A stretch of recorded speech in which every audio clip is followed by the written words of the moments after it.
What is going on, members of the Shy Guys Squad? My name is Dan, otherwise known as Danekii, and welcome to Week 2 of NPL Minors Division Week 2. Like I mentioned, wow, I'm really screwing up this intro, but we are here at Week 2 against Monotooi, coach of the Tampa Bay Luxrays, probably one of the best people I know in Draft League format in general, and this man's got one hell of a scary team that we're gonna have to face off against today.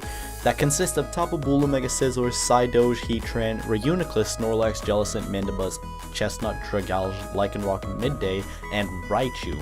Now I'm terrified of like Tapu Bulu and Psydoge together. I feel like they can absolutely destroy my entire team. But with that in mind, I've built the best of my ability to see what I personally think can handle his team the best way possible, at least in my vision. So hopefully it works out and it doesn't screw me over. But starting off the list here, we have Tanya the Salazzle. I'm just gonna get a drink because my mouth is being very watery right now. Much better. First off, we got Tanya the Salazzle here, nice and light forward with Fire Blast, Sludge Wave, Dragon Pulse, and Hidden Power Ground.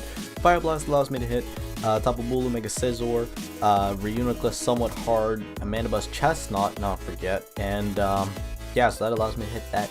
I have 236 EVs and special attack because I didn't need more because the damage roll never changed from 236 to 252, so I just decided to settle down on 236. 240 speed is here for the me to outspeed Zydogo, which is his fastest mon, which is Mono's fastest mon off the bat, I think, at 115. Lycanroc Midday is like a little bit slower, I think.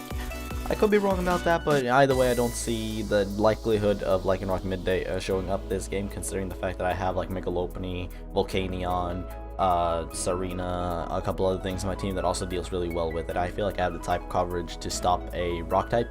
But yeah, so we got Salazzle, I got Sludge Wave on it specifically for that Tapu Bulu, and you know, it also hits some stuff for neutral, but other than that, it was mainly for Bulu, and it's like quad effective and stuff like that. I have Dragon Pulse, which allows me to revenge the Psydoge. If it knocks out something and I have to bring in Salazzle, then I can do that. I also have Hidden Power Ground, which allows me to hit the Heatran. It also hits like Dragalge, same with Dragon Pulse. And yeah, that's the Salazzle set this week. So, the next set that I have here today is Valowski the Togekiss, coming back after its very successful support set last week of Nasty Plot, Baton Pass into Latios and Galvantula into Weevil. But yeah, so this week it's holding a Charty Berry, allowing it to take a Stone Edge after rocks from the likes of Bulu and Lycanroc pretty comfortably actually, and I can roost up on that damage and stuff like that, so I'll be fine. We got Air Slash, Encore, Roost, and Flamethrower.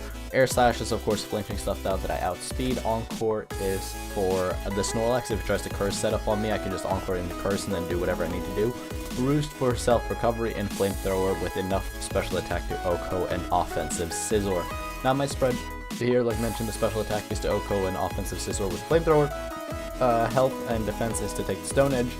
And it's the Spadef was kind of like leftovers after I decided to just adjust a little bit of speed to not get counter like speed crept of a uninvested Togekiss. So that is my Togekiss this week. Just very quickly run through trying to get to team building section. I'm not too good at those, but when it comes to the battle, I feel like I'm more comfortable narrating that part. But the next mon I have on my team is Carly Carmine the Megalopony. She's back again once again with High Jump Kick, Fake Out, Fire Punch, and Return. High Jump Kick hits Mono's team. Like, he doesn't really have a switch into it other than like Tapu Bulu and Reuniclus.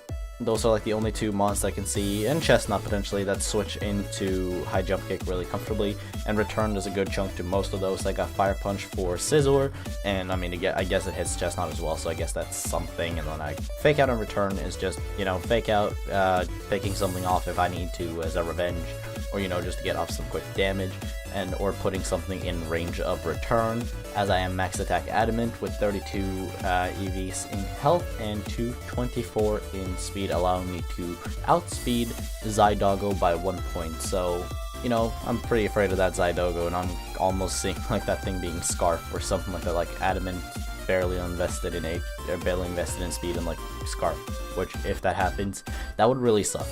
But I mean, the battle's already happened, but I don't know mono spread, but this is my team for what I brought against them.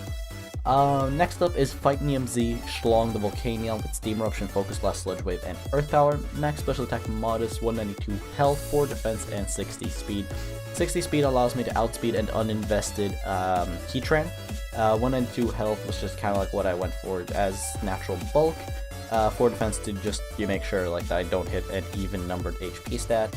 And max special attack just allows me to punch through his team as hard as possible. Steam Eruption slams through like Scizor, doesn't want to take it, Zygarde doesn't want to take it, Heatran gets destroyed, Reuniclus doesn't appreciate it. Jellicent of course can switch in, same with Snorlax. Mandibuzz doesn't take it all too well, and then the rest takes it fairly well, but then I have like Sludge Wave and Earth Power, which covers the things that switch into it, and then I have Focus Blast. I mean, Reuniclus is kind of like a shutdown for this Volcanion, but I have some switch-ins for Jellicent on my team, so I should be fine. Got Fight MZ, Focus Blast for the Snorlax because it is the biggest issue to this set, and therefore I decided, hey, let's just see if I can smash the hell out of that Snorlax and destroy it with an all-out pummeling. Next up on the team, I have a very interesting spread of Fortress with max HP, max special defense, and a relaxed nature. With Stealth Rock, Gyro Ball, Volt Switch, and Spikes. This allows me to set up hazards. I got Gyro Ball and Volt Switch, so I have hazard removal on a different mon. I think if not, then I completely forgot about hazard removal, which was a bad play on my part, and I'm gonna kick myself in the gutter. But at the end of the day, I don't think it matters too much. But I do have max HP here because it's a bug and steel, so it only takes 12.5, and it's no major issue about the Stealth Rock damage. We have 4 attack just to do some boost on the Gyro Ball, and max Speed F, which allows me to just take some special hits from his team, like taking on Jellicent a little bit better and stuff like that. So yeah, that's Dr. Crowler this week with leftovers. Next up on the team, we have Alexis Rhodes the Serena, holding a choice band with Queenly Majesty, U-turn, Drop Kick, High Jump Kick, and Play Rough with a Jolly Nature, allowing me to outspeed the defensive Scizor. Just so you know, like, he can't bullet punch this thing and making Queenly Majesty completely useless. We have 64 HP, max attack, and 182 speed. U-turn, Drop Kick, of course, U-turn for momentum. Drop Kick also allows me to hit like Jellicent, weaken the Scizor, weaken the Bulu, weaken the Zydoge, like weaken any and all physical attackers that want to switch in on me. High Jump Kick is mainly for Snorlax, just to allow me to hit it even harder. And then I got Play Rough as well for the likes of Chestnut, Zygarde, Mandibuzz, and even to a certain extent Dragalge. But yeah, so that is the team builder section of this battle, and I will see you guys soon with the battle portion of the video, so talk to you guys in a second.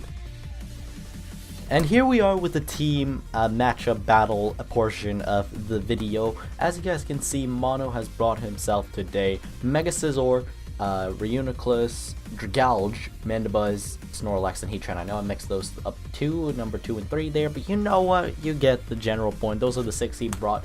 So Mono has brought himself a very defensive approach to this battle, which did actually scare me a bit, but the fact that Bulu wasn't there, I was just like, once I saw the match, I was like, phew, no Bulu. But at the same time, I don't know if my offense is strong enough to break through his defense. So we'll just have to wait and see if I can do that, but best of luck to Mono, best of luck to me, hoping for a clean game here, no hacks, no nothing. And with that being said, let's just click play, as I'm going to decide to lead off with Fortress. He decides to lead off with his Potato, which is Heatran, which is a terrible lead for me. Should I stay in and click Stealth Rocks? Maybe. Should I don't know. But I do decide to swap into Schlong, the Volcanion, take a Lava Plume actually, and then I go for Steam Eruption here to, hit him as hard as I can. And I'm not sure what this Dragalge is. I have no idea at all. So I do decide to switch into my Fortress, thinking, hey, I can get my rocks on this thing, herp-a-derp-a-derp. But no, I'm an idiot, as he goes for Hidden Power Fire. And I should have scouted for that, but I didn't. And yeah, so yay me, I am so good at this. But yeah, I go into my Alopani now that I'm already down 1 Mon, as I'm going to click Fake Out, and he switches into his Rocky Helmet Mandibuzz. So another good play on Mono's part. I am not playing too good here in the early game. So now the Mandibuzz drops a Toxic, and now one of my defensive walls are Toxic. So yay, I'm playing phenomenally here in the early game right here. As I go into my Schlong again, my Volcanion, as he swaps into Potato, so I'm thinking, okay, maybe I'll have, oh no, he's Bloom Doom. I mean, I kind of did expect this from Team Preview, but I knew I could take it as well, so I'm just going to drop a Steam Eruption, and at least it's not a 6-0. Main part for me was not getting 6-0'd by Mono, because that would absolutely suck, and I would understand if that actually would happen. I go for an Earth Power here, and this is where I realize, hey, Dan, this thing is Assault Vested. Good job, buddy. You have let things die because this thing is Assault Vested. So I send in Salazzle here, and I know that is his switch into this thing is Snorlax. I'm not sure if it's Thick Fat or Immunity, it could be either, but at the end of the day, I'm not 100% sure. So I'm going to swap out my Salazzle here and go into Balowski, because it's the best bet if he wants to do this, set up curses and stuff. But Mono is no bad player at all, so he is going to swap out into his Scizor, expecting the Encore. So Sister Fister. But yeah, good names here, Mono, really PG. But yeah, he's gonna go for Bullet Punch here, and I think, hey, I'm gonna click Flamethrower, and as I can see, he is a bit defensive. Sadly for me, I don't dare to go into Serena, because I'm afraid of U-turn. I am playing my Serena really bad, and I need to learn to take a bit of a risk with the Queenly Majesty thing. But I go into Celestia as I'm down 5-3, and I click Fire Blast here thinking, okay, I'm just gonna click, you know, like a move that can do some good damage, but nope. Tanya decided to miss, so that happens, as I'm now gonna go into Carly Carmine, as he goes for Body Slam, which is a please no para, and it doesn't happen. I swap out here expecting him to make a switch as I go into Alexis Rhodes, my Serena. He swaps into Bone Garage, the Mandibuzz, as I go for Play Rough, does 50% to this Mandibuzz. Great damage from Serena here as he misses a Toxic. Very happy with that. I'm gonna pull a double again, back out into Tanya as he pulls into his Fetus. It wasn't a double actually, it was just a hard swap. As he's now gonna pull a double out into this thing as I go for a Fire Blast on it, and I do get the burn. Not that it matters because I can just knock it out on the next turn anyways. So that burn didn't really matter at all. Dragon Pulse goes off, and now Age Dragon is dead. So 4-3. It's not looking too bad for us. I decide to go for Sludge Wave here to just, you know, drop some damage, because I feel like Tanya has done her job, and Body Slam goes off. Tanya lives, actually, surprisingly enough, on 5%. So I'm gonna go for I'm gonna go into my Serena here, because this thing also has high jump kick, as he goes for Curse. And I was like, oh god, please let me know that I do a good chunk of damage when I'm banded. I go for high jump kick, I don't miss, I do 67%. That is some good damage right there. Serena catches a Body Slam, which is a bit unfortunate, but no paralysis still, as I'm gonna pull a double into Salazzle again. Playing really well here at the end game, which I'm happy for, as he swaps into Fetus, and he's gonna pull a double again into Riz's mom, the Snorlax, as I go for Fire Blast here, almost taking out the Snorlax. Probably should have pulled a double myself into Lopunny, maybe would have been a better play, as I go into Lopunny right now. A lot of stuff happening, going really fast, and I'm gonna go for a return, taking out the Snorlax. So we're down 2-3 as he sends in his Reuniclus. Now the thing is here, I'm just going to click return because it's the best move I have to hit it. And as you guys are going to see, this thing is just going to click Psyshock, take out my Lopunny. Lopunny is down, and now I only have Serena to rely on. Knowing that my best play is just to click U-turn and hope for a crit. Unfortunately, I do not get that to lower differential, and my Serena is going to drop. So very good game to Monotooi, man. I realized myself, I play like absolute shit in the early game. I know that to the PR guys and everything, I know that to analysts and everyone and all the other coaches, I played like absolute horseshit in the beginning of the game. But I feel like once it went down to like 5-3, when the potato went down, once potato went down and I had Tanya and the Lopunny and the Serena left, I feel like I started to play really well again and starting to pick up the game a little bit, making some good doubles, making the plays necessary. So I felt like I pulled in the late game, but at that point it was way too late, and I just couldn't bring down the what's it called? Reuniclus. I'm so bad at this, man. But next week we're taking on the other Tampa Bay team, Tampa Bay Frogadiers, coached by the Vern. So look forward to that next Thursday, and I will talk to you guys tomorrow with a new Wi-Fi battle. With that being said, thank you all for watching. Have a wonderful day, and I hope to see you guys next time.